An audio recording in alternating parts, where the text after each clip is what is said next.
technology, diversity, wine, the redwoods, and everything in between. Welcome to the Northern California Bay Area, and one show takes you inside the real estate that makes it all happen. This is By the Bay. Hey everyone, and welcome back to By the Bay. I'm your host Dan Ancheta, and my wife Megan is back on the show. Hey, hon. Hi. So yeah, if you're not following us on Instagram and YouTube and Spotify and where else, Apple Podcasts, please do. That'd be great. We appreciate you doing that. Helps us grow the podcast and reach more people who want to talk about Bay Area real estate today. Hun, let's talk about goal setting. Okay. Well, I think we should maybe address the skeleton costumes, maybe. Should we address the skeleton in the room? The skeleton. It's bad. It was good. It's a good joke. It's a good joke. It's a good joke. Good joke. So it's the day before Halloween. Current recording. We're Currently the recording. day before Halloween. It's We're October 30th. 30th. Tomorrow's Halloween. Yeah. And the kids today, we have 3 kids, as we have well discussed on the show. Yeah. They had, our elementary school kids had twin day. Yeah. And they decided to go as twins together. Yeah. They didn't do twins in their own classrooms. Right. They were twins with each other in 2 separate grades. Which is really cute. It's really sweet. And then our third little guy, the preschooler, was like, well, wait, hold on. I want to do it too. They have dress up days. So this week, the elementary school has Spirit Week. So every day is a dress up day with a different theme. Right. But then the preschool has dress up days the 30th and the 31st Right. for anyone who wants to participate. Right. Because not all the kids go every single day. Right. So they want a chance to wear their costumes. Got to give them a chance. Right. So all 3 of the kids wore matching skeleton jammy onesie thingies. Yeah. These things. And we had to bust out ours. And so we're Obviously. like, oh, well, I guess since we're recording a podcast today, let's celebrate Halloween. Let's do a spooky podcast. I was like thinking of like the cheesy lines. I'm like, oh my gosh, what's scarier than mortgage interest rates right now? That's bad. It's true. It's true. But anyway, It's good. It was a good one. It's good. It's like a dad joke. Yeah. Yeah. You know, fits the mold. So happy Halloween. Happy Halloween. Dia de los Muertos. Happy Dia de los Muertos. So All Hallows Eve. Whatever you celebrate. Yeah, or not. Or not. Yeah. Yeah. Happy for you. Wednesday. Yes. Exactly. So as you know, we have these business planning seminars coming up in a couple weeks, and doing the road show. One in Petaluma, one in Portland, and one in Kennewick. And we'll be talking to a bunch of realtors and mortgage people about goal setting. So I thought today we might talk about goal setting in general and kind of get your take on how do you set goals and what do you do for, I think we might have talked about this before on a previous podcast, but on how do you set goals and what do you do to prepare yourself for like kind of big changes like the new year and, you know, maybe different things that you look at in your life and in your career. We'll talk about some of the things that we're talking about at the seminars. Right on. So what do you do? Do you go through a formal goal setting, like annual goal setting thing? I think I do like a formal goal setting. My year is June to June. That's my year. Summer to summer? Yeah. Because it's all about what the kids are doing. Right. So in August, when I get their school calendars, I sit down and I put all those dates in my calendar and then plan everything around that. Right. So I don't know. It's a little bit different, but I guess if your year is all not the traditional. Yeah, it's funny. Like I, do some annual goal setting, right? So like, well, how many loans am I going to make this year? And what are my growth goals and things I want to work on and all that stuff. I think it's good to kind of set a target, but I think those things change a lot because life happens and things happen, and it's good to have, a general direction, like, a map that you're trying to follow, but then sometimes you have to take a little side quest and see what happens. That's been the term lately. So you have to, leave a little space to adventure. Yeah. Yeah, have wiggle room. Yeah. Yeah. So I think goals are important. I think last time we talked about I don't make plans. Right. I set goals because then sometimes I feel really accomplished and sometimes I'm like, oh, well, tomorrow's a new day for goals. Right. Like I think goals can be really helpful in a lot of different ways. So I think like if you have a goal like, oh, I'm going to run a marathon, like that's a great goal. Not Mhm. necessarily because running a marathon makes you a different person, but the process that you go through to prepare yourself for that, will challenge you to do things that you may not have done otherwise, Yeah, and it right? holds you accountable. Hold you accountable, right? Um, I think that's the most, maybe you're skipping, you're giving the ending away. Oh, The most sorry. important part of the goal setting is the accountability to make sure you actually do it. How many people set goals like, oh, I'm going to do this and do that, and then they, go to the gym once and then never go again. Yeah. Well, you have the good intention. Right. Totally. Yeah. So setting goals, I think, keeps your good intentions, keeps the ball rolling on those. Yeah, no, totally. So yeah, I think so we're going to be going through a bit of a process to help people kind of formulate their plans for the year, looking at different aspects of their business, how they want to approach the real estate market, and I think it'll be really interesting to see how, as the year has kind of things changing in the world in terms of interest rates and political climate and all the things that are happening, how those goals may be very different this year than in years past. Interesting. Yeah, A lot going on. so a lot going on for sure. How do you set goals? What's your process? Well, I think there's a bit of there's a bit of a science to it, right? So this year, the focus of our seminars is like the formula for success, because everyone like wants to know like, what do you have to do if you want to be successful? Like, what do you have to do? And my line kind of was always like, well, there's no real one thing. There's a bunch of things you have to do. There's no like, hey, there's the magic trick, right? Mhm. There's no magic. And I thought more about it, and I was like, well, what if there was a formula to explain, Yeah. why certain people are more successful or find success in different ways or achieve their goals, whatever that is. Sure. And I thought about it, and what I've kind of boiled it down to, and this is kind of the whole um, point of the seminar, is that the formula for success is equal to your mindset times your systems to the power of your consistent action, Ooh. right? So the process that we go through is like, if that's the definition that we're using of do these things, that leads to success. Okay, say it one more time. It's success is Mhm. equal to Okay. your mindset, Okay. how you show up, who Right. you are, how you Right. behave, times your systems, Okay. your follow-up system, your CRM system, your templates, all the stuff that you kind of do so things don't Right. fall through the cracks, Right. to the power of your consistent action. And I was thinking about like, why is the consistent action like the exponent, Mhm. right? That gives it the real power.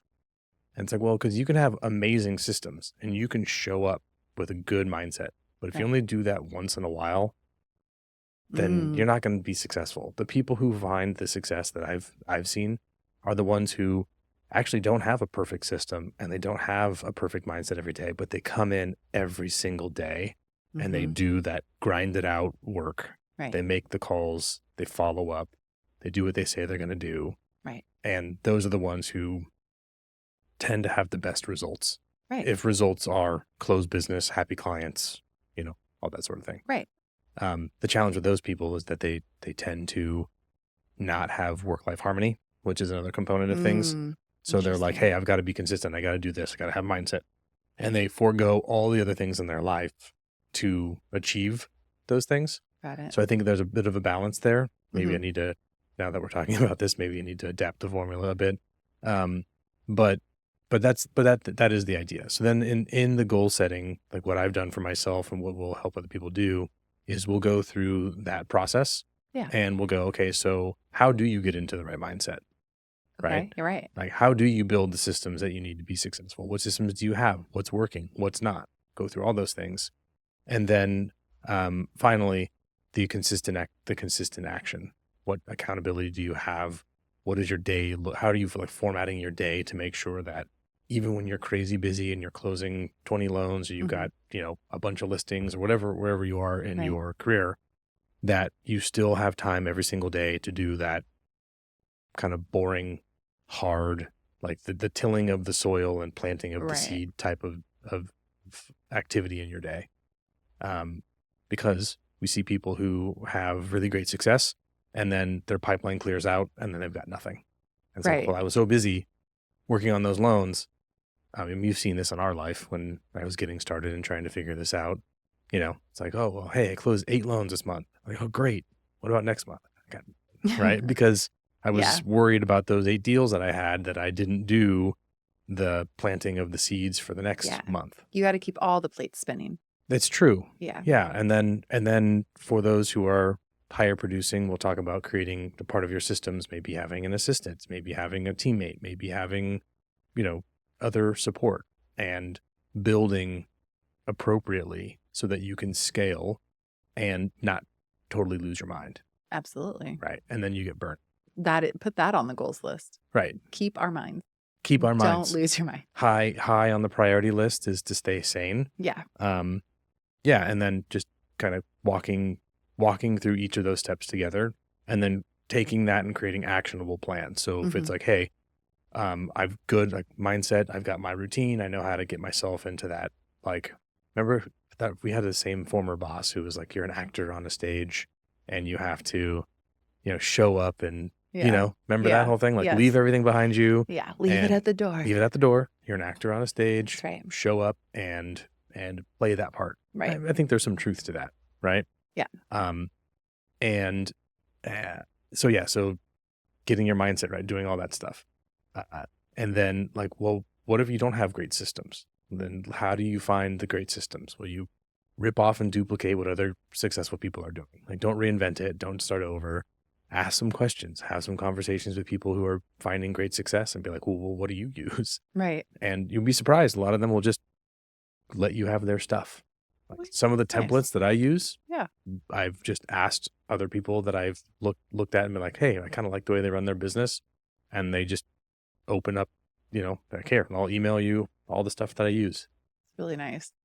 Yeah, I think it's cool because there is, it's a great like abundance mindset, right? There's plenty of business out there. Right. And the reality is that you can give that checklist of things to 100 people, like directly in your market, and 99 of them aren't ever going to implement it or change. Right. And the one person who does will be successful and they'll learn and grow. Right. But the vast majority of people aren't gonna do anything about it. In my Not experience. a resource problem.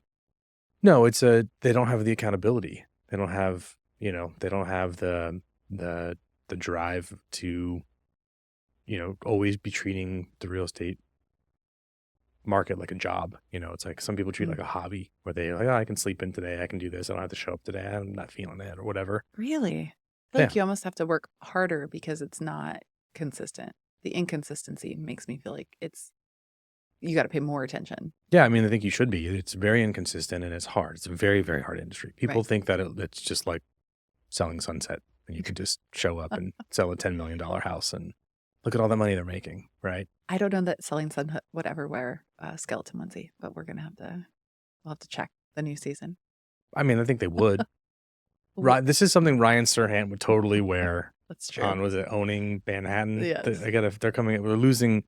They're running out of descriptive words: selling, owning, buying, trading. I think there is one called Selling Salt Lake City coming out too. So there's another one. Yes. Here nor there. The point is, so yeah, it's not easy. It's not easy. It's hard, and you have to be consistent. So that's why that's the multiplier in the equation, or the exponent in the equation. But I think to your point about work-life balance and harmony, and also like goal setting and really achieving that exponential part of the input, the consistency, you can ramp up or dial back. There's seasons where you have to really, really ramp it up. You've got to be knocking on every door and leaving your cards everywhere and going to every event and really networking yourself. But then there's also seasons where it's like, okay, I got to dial this back because I've got to do other things. Oh, for sure. I think that is one of the great things about our industry is that you can be all in at certain points and then, like you said, kind of dial it back when you have big life events that are coming your way, or Yeah. your focus needs to be elsewhere.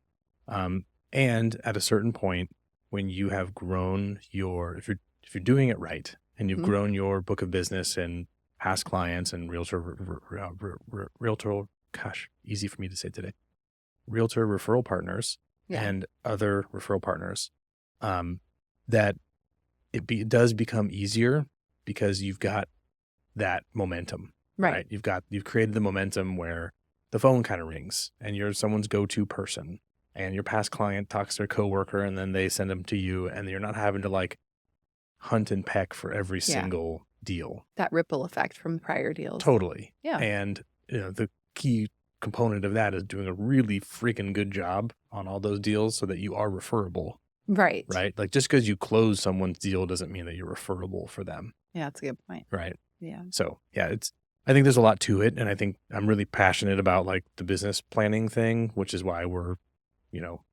hitting the road to go Mhm. visit our different locations and bring this message to our realtor partners and other loan officers in those areas. Yeah. Because The company the company, the kids and I will not be kids, participating. I mean, we could, that would be an interesting, anyway, You'd never get anything done. no, but it would be very entertaining, I think. That's true. They've Yes. got goals. They've got goals that they want to plan as well. Yeah, totally. So yeah, I think that's one of the reasons I'm hitting the road is to go talk to lots of people and make sure that, anyone who wants that type of support, because it's not common, unfortunately. Like I talked to different brokerages on the mortgage side and also on the real estate side. Very few people do a formal like goal setting process every year. Sure. They're just like, well, just keep doing what I've been doing because it seems to be working. It's like, well, that's true, but the market's changed and consumer preferences change and communication styles change. Yeah. And everything, everything's changing. Yeah. So we have to stay sharp. And we love data. Just because something's working for you in one moment, it's like, well, that's great. And Yeah. I'm happy for you. I'm proud of you. Write that down so that we know what's going to work in that market. Because Totally. as the market changes, that approach or that timing or whatever it is might not be. Yeah. I think I'm just like a naturally very curious person. Mm-hmm. And so like we're having like, it's the end of October. I had the best month personal production wise that I've had in a couple of years. Yeah. And I'm like, why? Yeah. Like I want to go Yeah. back and like, where did these people come from? Yeah. Why did what aligned for this month to be as good as it was? Yeah, exactly. And I What's want the to data set? dissect that and Yeah. then figure out how do we duplicate that every month? Absolutely. 'Cause that would be great. Yes. So Yeah. You're working smarter, not harder. And that's why. trying to, Yeah. you figure you do it. Someone told me once that there's a difference between working your first year over and over and over again, Mm-hmm. right? And building a business. They said it a little bit differently, but it was something to the extent of there's lots of people who have been in business doing mortgages for a decade, Right. but they've done their first year 10 times over, Oh. as opposed to being 10 years in the business. Does that make sense? Do you mean that they keep like their motivation and their hunger and their kind of like, I don't know, tenacity from that being that first year? Or No, I mean like they don't. or is it like they're grow- not gaining they're not traction? gaining traction after Oh. because like if you're thinking transactionally and you don't take good care of your people and you kind of burn them, then Okay. you're constantly looking for new clients and you're working Okay. from zero every single year. Got it. Not building a book of business, but like starting fresh every year. Yeah, exactly. You're Okay. like literally starting fresh I every feel like year. you should be doing both. Well, I think that yes, I feel like every year you're in the business, you should be adding to your prior client list. Sure. And then also working through them, communicating with those people and becoming their lender for life. That's the idea, Right. right? And I don't think a lot of loan officers do that because they're like, oh, well, I just did that loan. I did a loan for so-and-so, so they're not going to need me again. So what do I need to talk to them for? Yeah. And they basically start at zero every year. Yeah. And it's like, well, hey, you know what? People's lives change. Like I've done deals Yeah. for people where they bought a house in January and then they get a new job and they're relocating Mm-hmm. elsewhere. And we're doing 2 purchases in the same year. Like Right. that was not part of the plan when they Right. bought the original Right. house, but things happen in life. Yeah. Right. And you just have to like people don't stay in contact, which I think is crazy. Yeah, that's interesting because I feel like it's such a major time in people's lives too. Just checking up on that really, really helps. Um, the data is insane on that, by the way. Yeah. You can go back and talk to people who've closed on a house, and I think the data, I have to go back and look. It's like 6 months later, Yeah. a very large percentage, like 60% of them, can't tell you the name of their lender Really? 6 months after the close. Wow. Like, that's crazy. Yeah. We hear from, I mean, we have our lenders locked in, but we hear from our real estate agents that we've used to purchase our homes like quarterly. Yeah, they do a good job at catching up Yeah. and just like keeping in contact. And I think that is that's important, especially like in some of those instances, like we may not ever transact and buy another piece of real estate again. Who knows? Sure. But we know lots of people who may be buying houses, and Yeah. we never know when we might be able to give a referral, right? I think it's just really important that if you're in the real estate industry, that you stay top of mind for all of your past clients, all of your sphere of influence. And that's one of the strategies that we talk about. It's like, hey, like everyone wants to say, yeah, I'm going to work my past clients for future referrals and subsequent purchases and that sort of thing. Okay, but what specifically are you going to do? Yeah. Right? Like, don't just say, I'm going to reach out to them. Like, Yeah. have a plan True. and then be accountable to that plan. And it's a very competitive industry. So I think for a lot of clients, what it comes down to is, what have you done for me lately? You know, where you been lately? It's so funny. I had coffee with a realtor yesterday, and we're just catching up, and he turned to me and said, "Where have you been?" And I said, "What do you mean?" And he said, "I haven't seen you in 2 years." And I said, No.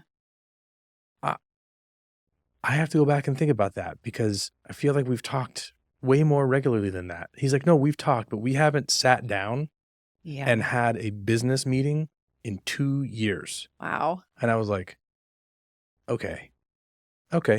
So like I gut check moment, got to pay attention.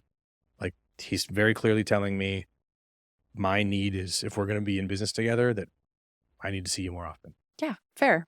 A Like fair totally request. fair. Yeah. But we had been communicating regularly, Yeah. but wasn't the type of communication that he was needing and expecting for our business relationship.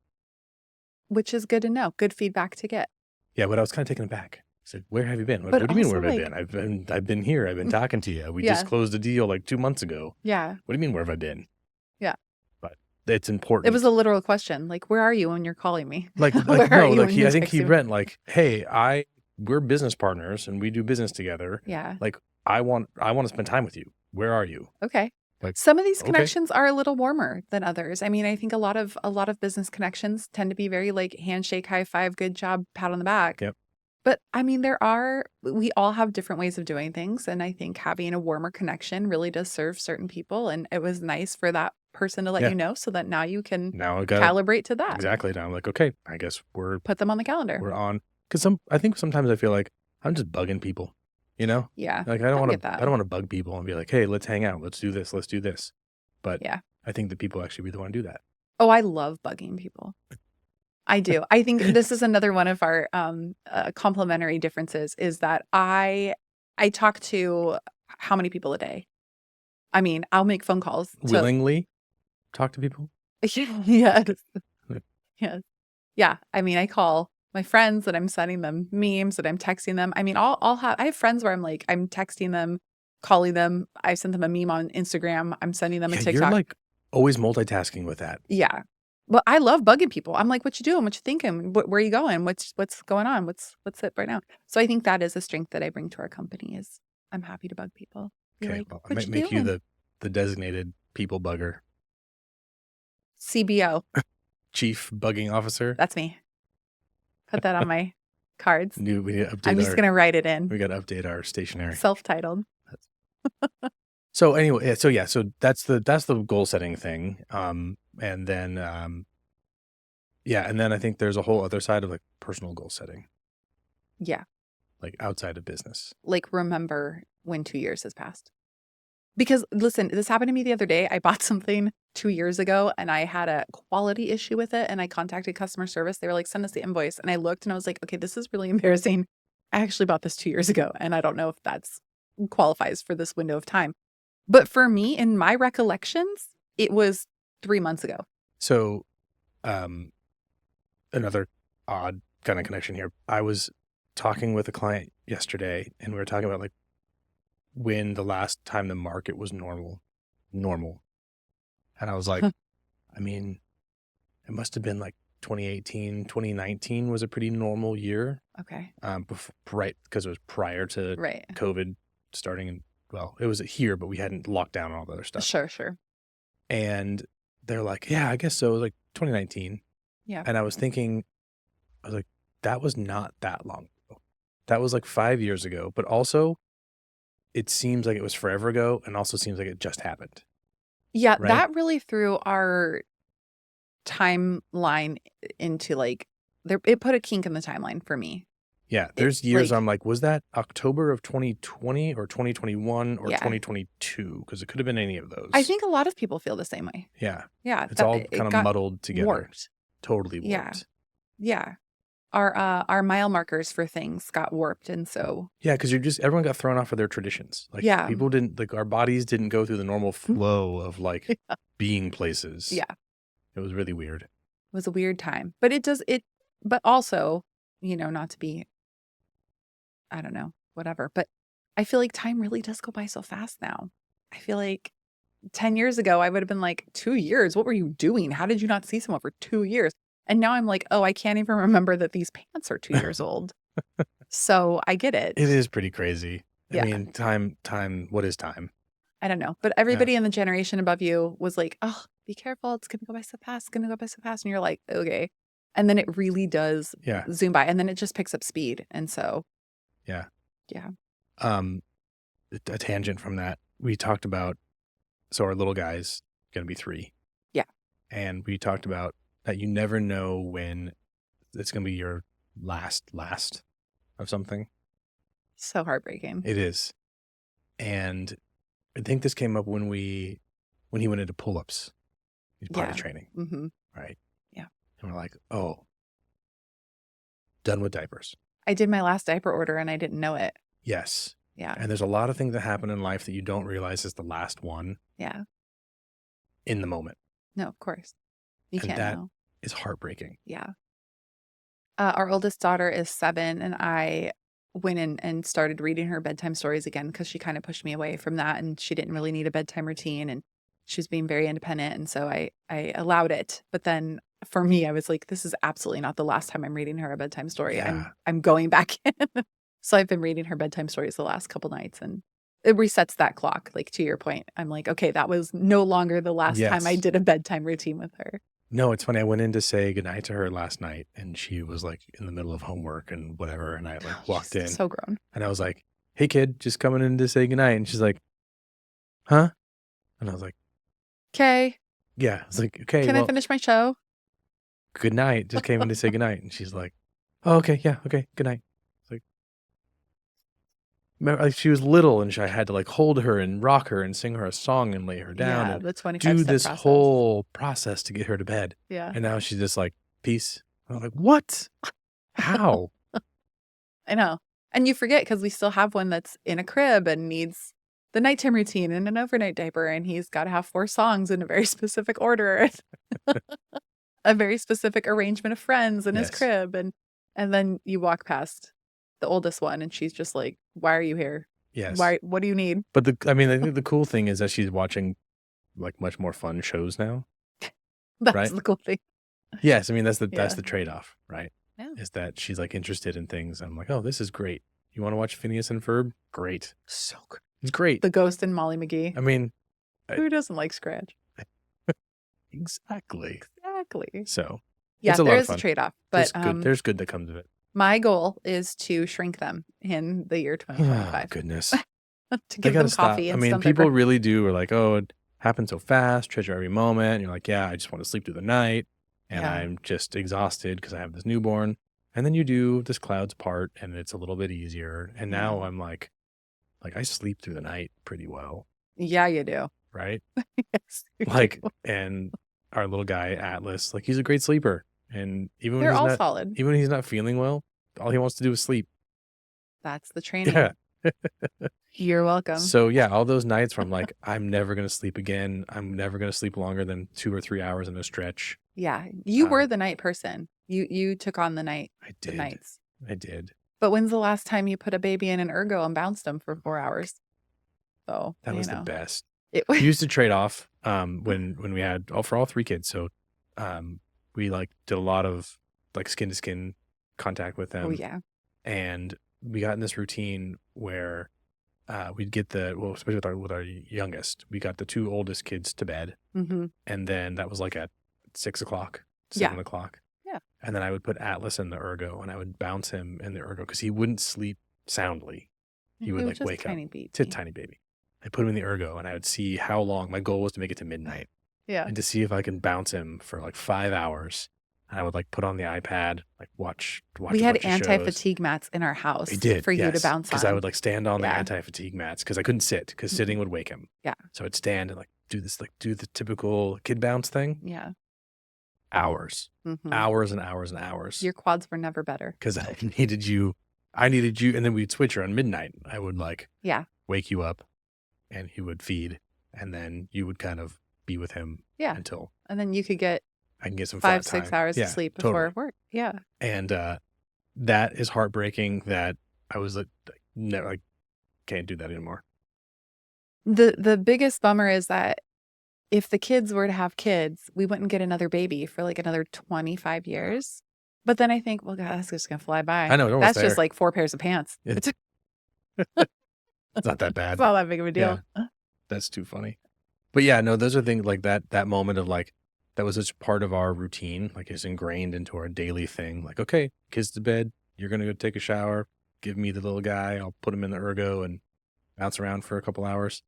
And then one day it stopped. And I didn't realize that was it. That was the last time. Because even when we like transitioned him and we're like, okay, let's move him back to his crib and let's get him in the route to do the sleep learning thing, which was really cool. There were still nights where he wasn't feeling well, and then I would like scoop him out and make sure he slept on me because he needed to sleep. I remember you looked forward to the vaccine days Oh yeah, because then he would want to sleep on you. yeah, that was right. Yeah, he was like 1.5 or something Yeah. like that, and he wasn't feeling. He got his flu shot or something like that. Yeah. He wasn't feeling good. Perfect. But Put him in the I ergo. love this. Let me Yeah. bounce him. Yeah, and then I didn't realize that maybe that was the last time. It probably was. Or when we went to Disneyland and he slept in the ergo on you. I think that okay. So that may be that is my happiest memory of the happiest place on earth. Maybe one of them up there, top 5. Walking around with the baby. I put him in the ergo and he fell asleep on this segment of By the Bay, brought to you by the Ergo Company. No, Not sponsored. yeah, and I rode the Disneyland train, and he had like his little headphones on because it was loud, and we went around like 4 times, and then he woke up. That was Yeah. great. Yeah. Anyway, So set those goals. so big tangent. So we did a big bunch of business stuff. Set got those into goals, but don't forget to also be in your life. Don't forget what you're setting all those goals for. True. Yeah. Yeah. Yeah. Exactly. Leave So, wiggle room for those things. Leave some wiggle room for the fun so you stuff. can be present when you accidentally have a last first or a first last or Yeah. whatever it is. Yeah, I think that, well, we talked about this before too, like it goes all together. The freedom is in the routine, right? Like That's my favorite phrase. if you stick to the routine, it builds space for you to do other things. Mm-hmm. And so, there's people who are crazy busy, but they get a lot done, but they have a great routine and it leaves them space to do other things. There's always a little bit of extra to go get a cup of coffee with a friend, to, take on an extra project, to, go see their kids' Halloween parade, whatever is going on. It's on my calendar for tomorrow. You better wear that outfit. Oh, well, this is kind of the whole thing, right? Yeah. So there's that whole thing. You've got to be flexible. Yeah. Flexible. But if you have But it all, firm. if you have the routine set, you stick to it, you actually do it, then you'll find that you have a lot more space in your day because there's less time spending frantically running around trying to fix things because you have time scheduled to proactively take care of them. It's Right. much more easy to take care of something proactively than scramble to fix it. Right. You're so smart. Well, I've learned a lot in life. I could literally, so, obviously, I have my MBA. Not sure if you know that or not. No, I've seen it. Yeah, I think you might. I've seen it on the wall. Yeah. I was there. Probably I experienced a was lot there of when that. you wore the robe and Did the hat whole and thing. Yeah, it's kind of cool. That was dope. But the biggest lessons I've learned have just been through trial and error in life. Mhm. Just not doing it well the first time and trying to do it better the next time. I thought you were going to say the biggest lessons you've learned were from listening to your brilliant wife. But That's also true. Yeah. Multiple things can be true at the same time. So, all right, hon. Well, Okay. thanks for being back on the show. Yeah, thanks for having me. And I like your My Dia de los Muertos. Dia de los Muertos. Happy Halloween, everyone. Appreciate Happy you being Halloween. here. Happy Dia de los Muertos. See ya. Bye. Stay up to date with Bay Area real estate. Hit subscribe now if you haven't already. Did you enjoy this episode? We love reviews in the Apple Podcasts app. We'll read yours on the show. This is By the Bay.